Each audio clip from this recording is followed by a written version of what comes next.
अब हम लोग जानेंगे संधारित्रों का संयोजन। अगले चैप्टर में, चैप्टर नंबर 3 में आप सेलों का संयोजन पढ़ेंगे।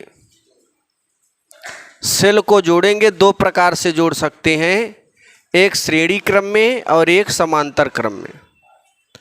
ऐसे ही जो कैपेसिटर होते हैं, संधारित्र होते हैं, उनको कितने तरीके से जोड़ सकते हैं? दो, एक श्रेणी क्रम में और दूसरा समांतर क्रम में। तो सभी लोग हेडिंग लगाएंगे, संधारित्रों का संयोजन श्रेणी क्रम में और समांतर क्रम में। अब देखिए, इसका पहला नंबर हम लोग लेकर चलते हैं। श्रेणी क्रम में संधारित्रों का संयोजन। श्रेणी क्रम में संधारित्रों का संयोजन मतलब श्रेणी क्रम में हम संधारित्रों को किस तरीके से जोड़ते हैं। ठीक है, देखिए, जैसे ये हमारे पास संधारित्र हैं, ये एक संधारित्र ये है, एक संधारित्र, एक के बगल एक जोड़ेंगे, एक के बगल एक, तो ये श्रेणी क्रम में होगा, और एक के ऊपर एक जोड़ेंगे तो समांतर में होगा। साइड में रखोगे तो श्रेणी, और ऐसे ऊपर जोड़ते चले जाओगे तब समांतर। ठीक है, किस क्रम में? समांतर क्रम में। तो सबसे पहले श्रेणी क्रम में। श्रेणी क्रम का मतलब है एक के बगल एक।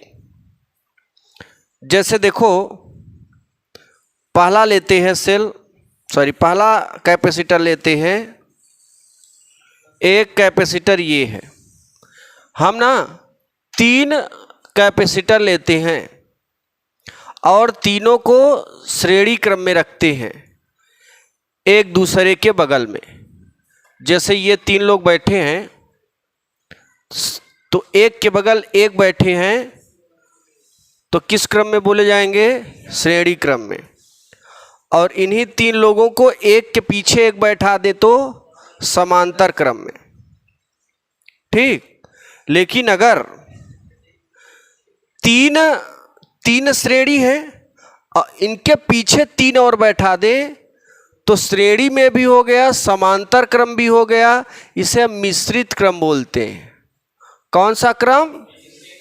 जब 3 लोग साइड में बैठे और 3 लोग जस्ट पीछे बैठे और 3 लोग उनके पीछे बैठे, तो इस तरीके से श्रेणी भी हुआ, समांतर भी हुआ। तो ऐसे क्रम को क्या बोलते हैं? मिश्रित क्रम। यहां पे हम 3 संधारित्रों को एक दूसरे के बगल में रखते हैं। एक संधारित्र ये हो गया, फिर दूसरा संधारित्र यहां पे रख देते हैं, फिर तीसरा संधारित्र यहां पर रख देते हैं। इसके लास्ट वाले सिरों को किससे जोड़ेंगे? पृथ्वी से। और इसके सिरे को विद्युत स्रोत से। आप जानते हैं कि अगर श्रेणी क्रम में संधारित्र जोड़े गए हैं तो उनमें उपस्थित आवेश की मात्राएं समान होगी। बाकी जितनी भी चीजें होती हैं सब भिन्न भिन्न होती हैं। फिर समझिएगा, श्रेणी क्रम में आवेश समान होता है। किस क्रम में? संधारित्रों का संयोजन जब आप श्रेणी क्रम में करेंगे तो आवेशों की मात्राएं समान होगी। जो आवेश इस संधारित्र में होगा वही आवेश इसमें होगा, वही आवेश इसमें होगा। अगर हम सेलों को श्रेणी क्रम में जोड़ें, किसको? वो जो सेल लगता नहीं है घड़ी में, टार्च में, वही सेल अगर हम श्रेणी क्रम में जोड़ें तो उसमें धारा की वैल्यू समान होगी। किसकी वैल्यू? धारा की वैल्यू। अगर संधारित्रों को श्रेणी क्रम में जोड़ेंगे तो आवेश की वैल्यू समान होगी, और सेलों को श्रेणी क्रम में जोड़ेंगे तब धारा की वैल्यू समान होगी। दोनों में थोड़ा थोड़ा मैनेज करना, कम तुलना करना दोनों में। अगर हम संधारित्रों को समांतर क्रम में जोड़ दें तो वोल्टेज का मान समान होगा। किसका मान? यानी विभव का मान समान होगा। ऐसे ही सेलों को भी हम समांतर क्रम में जोड़ दें तो वहाँ भी विभव का मान ही समान होता है, धारा का मान भिन्न भिन्न होता है। बात समझ में आई? चाहे संधारित्रों को समांतर क्रम में जोड़िए और चाहे सेलों को समांतर क्रम में जोड़िए, दोनों में विभव का मान समान रहेगा। अगर संधारित्रों को श्रेणी क्रम में जोड़ोगे तो आवेश का मान समान होगा, और सेल को श्रेणी क्रम में जोड़ोगे तो धारा का मान समान होगा। चलिए आगे बढ़ते हैं। अभी मैंने कहा श्रेणी क्रम में आवेश का मान समान, यानी यहां पर हम प्लस क्यू रखेंगे। इस प्लेट पे प्लस चार्ज होता है और इस प्लेट पे माइनस, तो इस पे प्लस और इस पे माइनस। इस पे क्या होता है? माइनस। इस प्लेट पर भी प्लस और इस प्लेट पर माइनस, प्लस प्लस ऐसे दिखा दिया जाए। इस पर भी प्लस और इस प्लेट पर minus, plus plus plus, minus minus minus. अब देखिए, ये जो संधारित्र है, मैंने कहा आवेश समान होता है श्रेणी क्रम में, बाकी भिन्न भिन्न। तो इस संधारित्र यानी पहले संधारित्र, ये पहला संधारित्र है, ये दूसरा संधारित्र है और ये तीसरा संधारित्र है। पहले संधारित्र की जो धारिता है C1, इसके कारण उत्पन्न विभव V1। दूसरे संधारित्र की धारिता C2, इसके कारण उत्पन्न विभव V2। इसकी C3 और विभव V3। अब आप सूत्र जानते हो,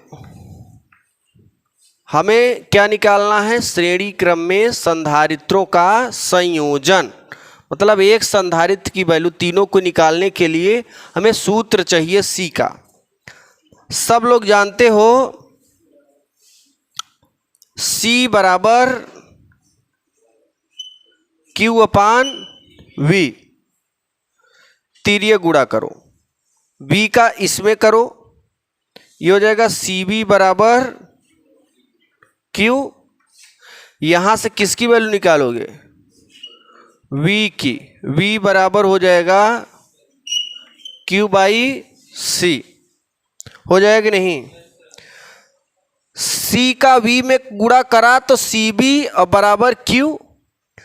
हमें V की वैल्यू निकालनी है तो C को कर दिया भाग में, V यहीं पे रखेंगे और C को हम Q के नीचे कर देंगे।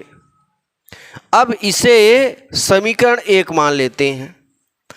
अब समीकरण 1 से पहले संधारित्र के लिए वोल्टेज निकालिए V1 की वैल्यू। समीकरण 1 से ही दूसरे संधारित्र के लिए वोल्टेज निकालिए और समीकरण 1 से ही तीसरे संधारित्र के लिए वोल्टेज निकालिए। तो यहां लिखेंगे समीकरण 1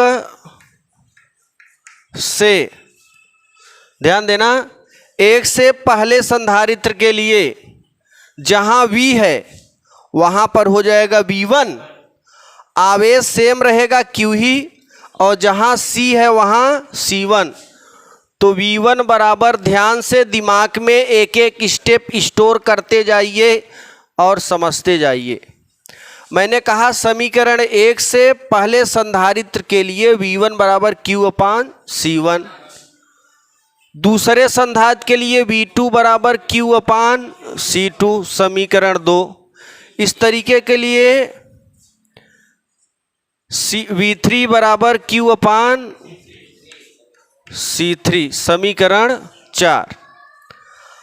अब हमें क्या करना है, यदि तीनों संधारित्रों का संपूर्ण विभव V हो तो, भाई इसका V1 है, इसका V2 है और इसका क्या है, तो हम तीनों का मिला के क्या मान लेते हैं, V, क्योंकि श्रेणी क्रम में है तो वोल्टेज का मान जुड़ जाएगा।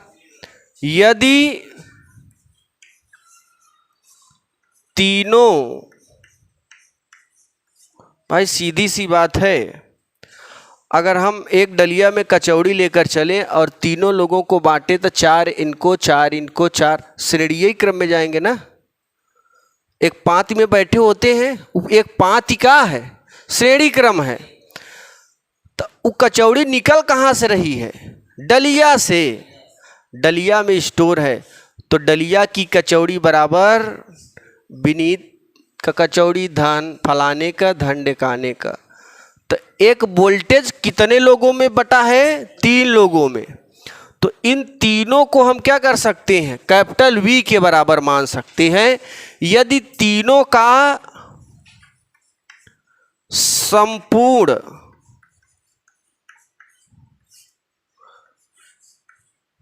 संपूर्ण विभव V हो, क्या हो, तो V बराबर हो जाएगा V1 धन V2 धन V3, यानी ये जो वोल्टेज है तीनों संधारित्रों के वोल्टेजों के योग के। अब ये समीकरण 5 कर देते हैं।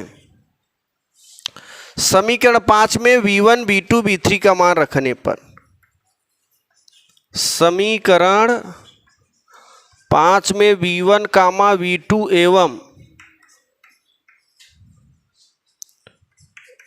V3 का मान, तो ये हो जाएगा V बराबर V1 की वैल्यू Q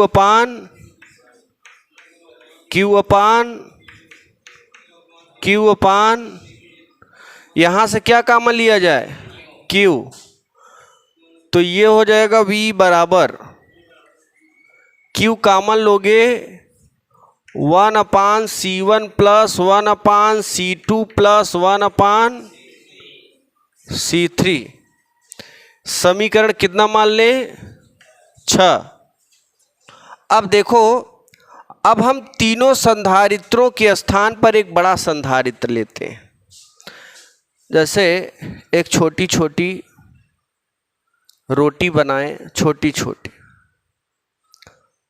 और उन तीनों छोटी रोटी के स्थान पे कोंचा बना दे।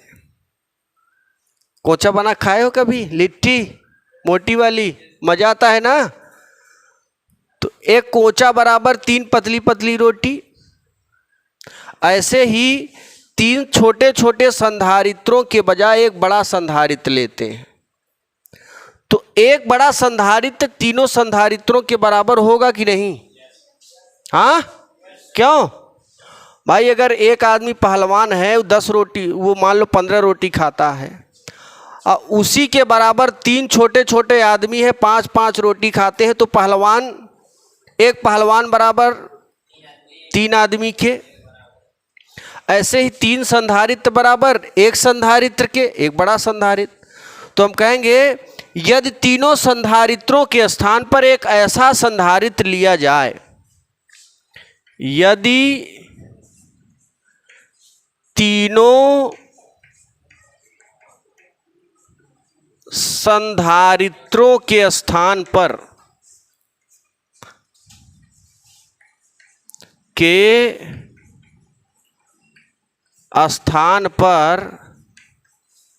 एक ऐसा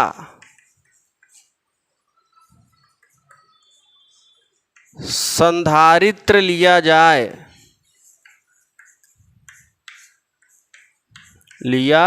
जाए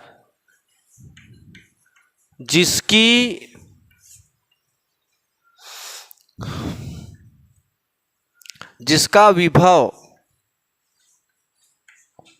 वी कामा आवेश Q एवं तुल्य धारिता तुल्य C हो तो अब C हो तो यहाँ पे एक बड़ा वाला संधारित्र बना देंगे, बनाएंगे कि नहीं? अब है तो बड़ा साइज में, यहाँ छोटा ही बनाया लेकिन बड़ा है। इस पर उपस्थित आवेश प्लस Q और इस पर माइनस इसकी तुल्य धारिता C और विभव V। तो यहाँ पे एक सूत्र मिलेगा क्या? इसको डायरेक्ट लिख दो, V बराबर Q अपान समीकरण कितना 7। अब तीनों के स्थान पर एक बड़ा संधारित्र मैंने यहां पर ले लिया है। जब एक बड़ा संधारित्र ले लिए हो तो जिसका जितना वोल्टेज जितना विभव इन तीनों को मिलाकर है उतना विभव इसका अकेले का है। तो आप जरा बताइए इन तीनों का वोल्टेज बराबर इस अकेले का वोल्टेज होगा कि नहीं होगा? तो इन तीनों का वोल्टेज क्या है? V ये है और इसके अकेले का वोल्टेज भी ये है। तो लेफ्ट लेफ्ट बराबर है तो राइट बराबर हो जाएगा क्या? हाँ, पहले इतना लिखो फिर आगे बढ़ते हैं।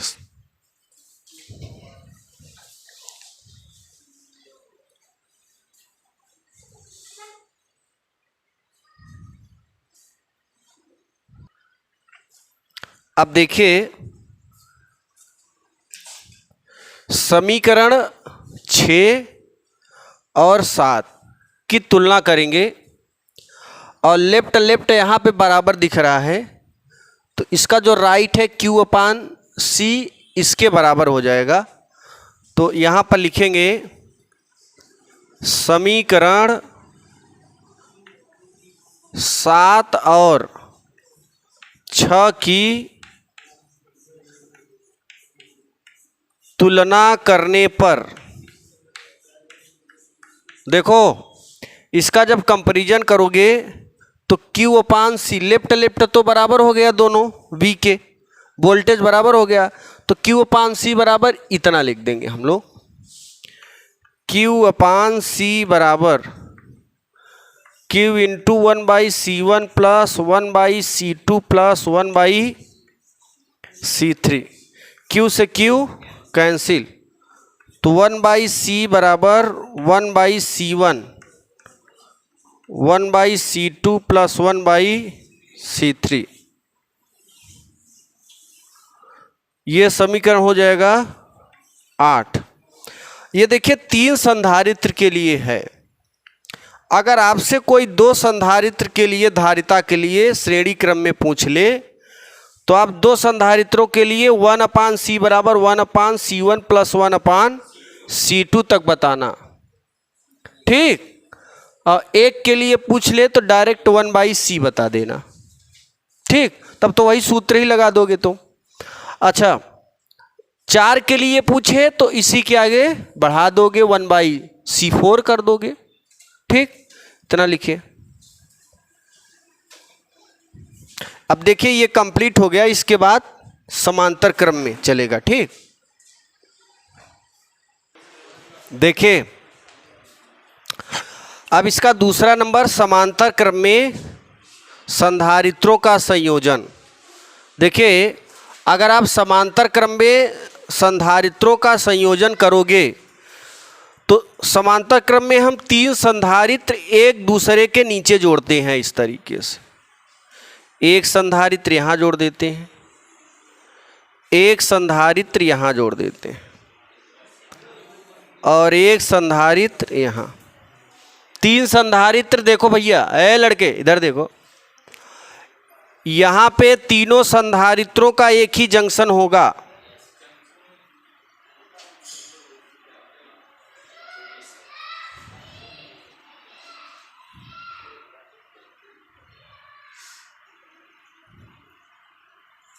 तीनों संधारित्रों का एक जंक्शन। एक ही जगह आके मिलना और इसका संबंध कर देना पृथ्वी से। तीनों का एक ही जगह जोड़ना और इसका संबंध कर देना विद्युत स्रोत से। अब देखिए, मैंने कहा था समांतर क्रम में अगर आप संधारित्रों को जोड़ोगे तो इसमें विभव का मान समान रहेगा, धारिता और आवेश का मान भिन्न भिन्न रहेगा। तो इस प्लेट पर आवेश Q1 कर देते हैं और इस प्लेट पर आवेश माइनस Q1, इस प्लेट पर आवेश प्लस Q2 और इस पर माइनस Q2, इस पर प्लस Q3 और यहाँ पर माइनस Q3, यानी इन प्लेटों पर पॉजिटिव आवेश है और इस पर निगेटिव। यहाँ पर पॉजिटिव निगेटिव। अब देखिए, जब तीनों संधारित्रों को समांतर क्रम में इस प्रकार जोड़ते हैं कि तीनों संधारित्रों का पहला सिरा एक बिंदु A से तथा बिंदु A का संबंध किसी विद्युत स्रोत से जोड़ा जाता है एवं तीनों संधारित्रों का दूसरा सिरा किसी बिंदु B से एवं बिंदु B का संबंध किसी पृथ्वी से जोड़ा जाता है। माना, हाँ, किसी पृथ्वी से, भाई 10 पृथ्वी होगी नहीं, पृथ्वी तो एक ही होगी। अब यहाँ पे पहले संधारित्र, दूसरे संधारित्र, तीसरे संधारित्र। पहले संधारित्र की जो धारिता है वो C1 है, वोल्टेज का मान V ही होगा, विभव समान। दूसरे संधारित्र की धारिता C2, वोल्टेज का मान V, और इसका धारिता C3, वोल्टेज का मान V। अब आगे देखिए, अब यहाँ पे एक सूत्र लिखेंगे। सूत्र ये आपने पढ़ा है, C बराबर Q/V से। पढ़े हो क्या? अभी पढ़े हो ना?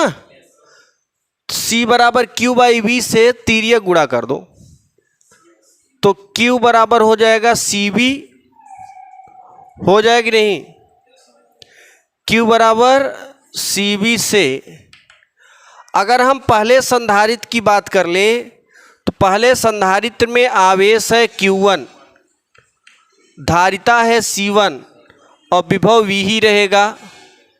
दूसरे संधारित्र की आवेश Q2 है ना, धारिता C1 के स्थान पे C2, विभव V ही रहेगा। ऐसे तीसरे से, लड़के इधर देखो यार, इधर देखते रहो, ये तीसरा संधारित्र है, आवेश Q3, धारिता C3, विभव V। मतलब पहले का Q1 बराबर C1B, दूसरे संधारित्र का Q2 बराबर C2B, अब तीसरे संधारित्र का Q3 बराबर C3B। कोई दिक्कत? अब आप देख रहे हो कि यहां से जो आवेश जा रहा है बट के जा रहा है, यहां से जो आवेश निकलेगा विद्युत स्रोत से वो Q ही निकलेगा। इस जंक्शन से कितना निकलेगा? Q। और ये 3 जगह जाएगा, इसमें भी जाएगा, इसमें भी जाएगा, इसमें भी जाएगा। तो अब मान लेते हैं कि ये तीनों संधारित्रों का संपूर्ण विभव Q हो तो। बात समझ में आई कि नहीं? देखो, इसमें Q1 है, इसमें Q2 है, इसमें, इसका मतलब ये है कि यहां से चलने वाला आवेश क्या था? Q था। और ये Q कितने भागों में बटा? 3 भागों में। तो अब हम क्या करेंगे, यदि तीनों संधारित्रों का संपूर्ण आवेश Q हो तो, यदि तीनों संधारित्रों का संपूर्ण आवेश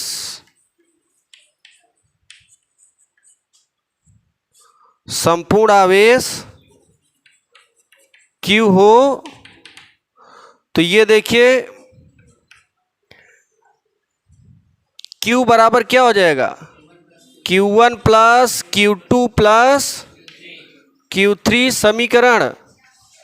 मतलब मैंने कहा कि ये जो Q यहां से निकल रहा है ये 3 भागों में बट रहा है, तो ये अकेला Q 3 लोगों के बराबर हो जाएगा। भाई अगर हम 300 रुपये लिए हैं, 100 रुपये बांटे तो 300 रुपये बराबर 100 धन 100 धन 100। वैसे ये Q इसके पास आवेश था Q कूलाम, इन्होंने 3 लोगों में बांट दिया, तो ये Q तीनों आवेशों के योग के बराबर होगा। अब समीकरण 4 में Q1 Q2 Q3 का मान रखेंगे। Q1 का मान, Q2 का मान, Q3 का मान समीकरण 4 में। समीकरण 4 में Q1 Q2 एवं Q3 का मान रखने पर, अब आगे देखो, मान रखोगे तो हो जाएगा Q बराबर Q1 की वैल्यू C1V, Q2 की वैल्यू C2V और Q3 की वैल्यू C3V। इसमें क्या कॉमन दिख रहा है, C कॉमन है कि V कॉमन लो, C1 प्लस C2 प्लस समीकरण 5। अब ये समीकरण 5 बन गया। अब मैंने कहा कि यदि तीनों संधारित्रों के, वही सेम टू सेम जो अभी श्रेणी क्रम में करा था, तीनों संधारित्रों के स्थान पर एक बड़ा संधारित्र लेते हैं,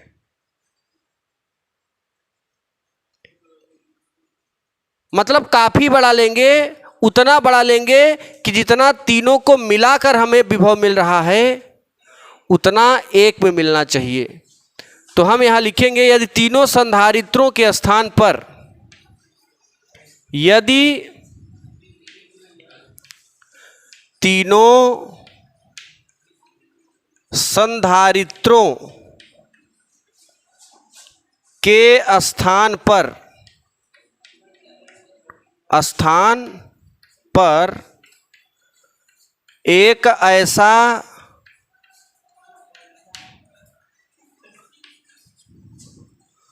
संधारित्र लिया जाए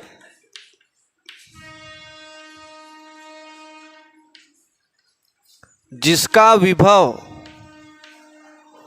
V आवेश Q एवं तुल्यधारिता क्या हो, तुल्यधारिता C हो तो डायरेक्ट यही सूत्र लिख दो, Q बराबर CV समीकरण 6।